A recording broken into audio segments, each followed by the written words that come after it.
They're going and seeking out individual radical judges to try to shut down policies, and they are forum shopping like crazy. Give me any loon judge put on the bench by Obama or Biden who disagrees with a policy. We just saw a judge flagrantly ignore U.S. immigration law concerning TPS being revoked. U.S. law explicitly said there's no judicial review for that, but hey, they found a judge who says, you know what? We, the Democrat Party, we are the party of illegal aliens. We are the party of murderers and gang members, and the Democrat Party exists here to fight to keep murderers and gang members in your communities. Why would Trump-appointed judges... Why don't you file them in red districts? Senator Cruz. Why...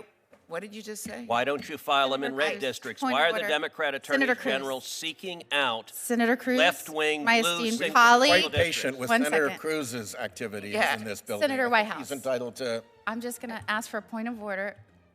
Madam Klobuchar, Senator Klobuchar. Senator Moody, we have debates on this committee. They occur regularly. Let's let her have her time, and then we'll get back to that. If you want to wait, we'll get back to you, Senator Cruz. She's welcome Senator to answer the question or not. Go ahead. It's her choice. Go ahead. I'm so and I would excited encourage to you be to answer. following Senator Cruz once again. Excuse me? But I will say Excuse this. me? I didn't hear you. What did you say? To be following him. He and I have a I was permitting you your time to continue. To be following him in order. Excuse me. Go ahead, Senator Klobuchar. During hearing. Go ahead, Senator That's what I'm Klobuchar. referring to. Go ahead. And I will take more than my time, since he's taken more than his time to yell at me. Go ahead. So what I I've will marked the say time. is that I'm not yelling. I asked a question. Senator Cruz, please. I'll give you time. It's long been said that hypocrisy is the tribute that vice pays to virtue. I have to admit, I'm enjoying listening to my Democrat colleagues suddenly discover the virtues of the rule of law after 4 years where they brazenly supported the most lawless Department of Justice and the most politically weaponized Department of Justice our nation has ever seen. We just heard the senator from Rhode Island talk about the imperative of protecting judges. And yet not a single Democrat senator cared about the violent protesters that showed up outside Supreme Court justices' homes, including, I might note, female justices like Justice Amy Coney Barrett, threatening their family, and Joe Biden's attorney general didn't do a damn thing and refused to enforce the law to protect those judges. Why? Because he agreed with the violent protesters and he wanted to intimidate and threaten those judges. Professor Bray, under our Constitution, who should decide elections, the voters or unelected judges? The voters are the ones who should vote in the election according to the laws, and the laws sometimes have to be applied by the judges if there are cases. And under our Constitution, who is charged with making policy decisions? Elected representatives elected by the people or unelected federal judges?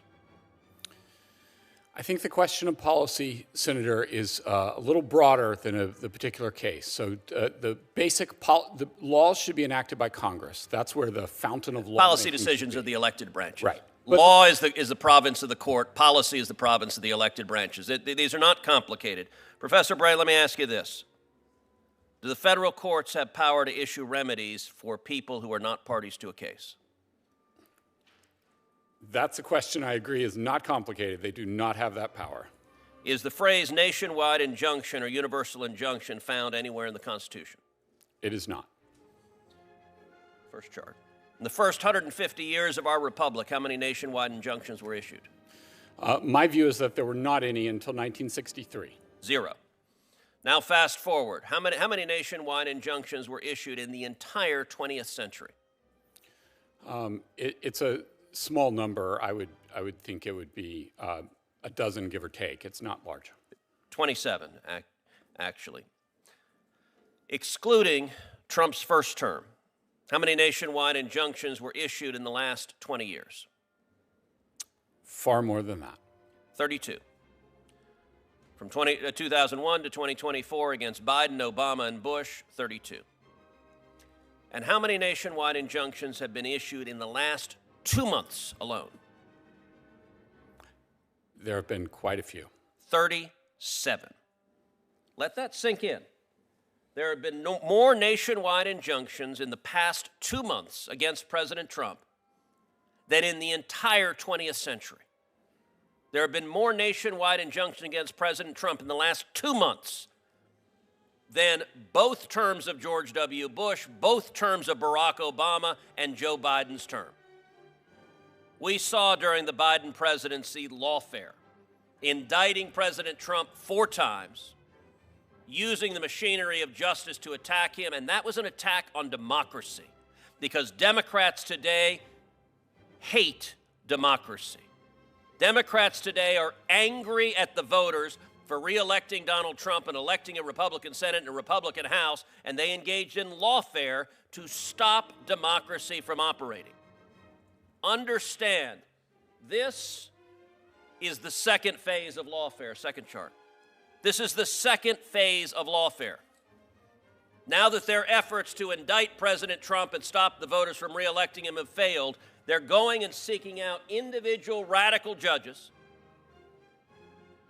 to try to shut down policies, and they are forum shopping like crazy. Give me any loon judge put on the bench by Obama or Biden who disagrees with a policy. We just saw a judge flagrantly ignore U.S. immigration law concerning TPS being revoked. U.S. law explicitly said there's no judicial review for that, but hey, they found a judge who says, you know what? We, the Democrat Party, we are the party of illegal aliens. We are the party of murderers and gang members, and the Democrat Party exists here to fight to keep murderers and gang members in your communities. There's a reason the Democrat Party is at 26% approval nationwide, because they put radical policies ahead of rule of law. Nationwide injunctions are an abuse of power. It is the judiciary acting as policy deciders, and it is incumbent on this committee and this body to rein in the abuse of power from these unelected radical judges who are trying to overturn the election because they disagree with what the voters decided.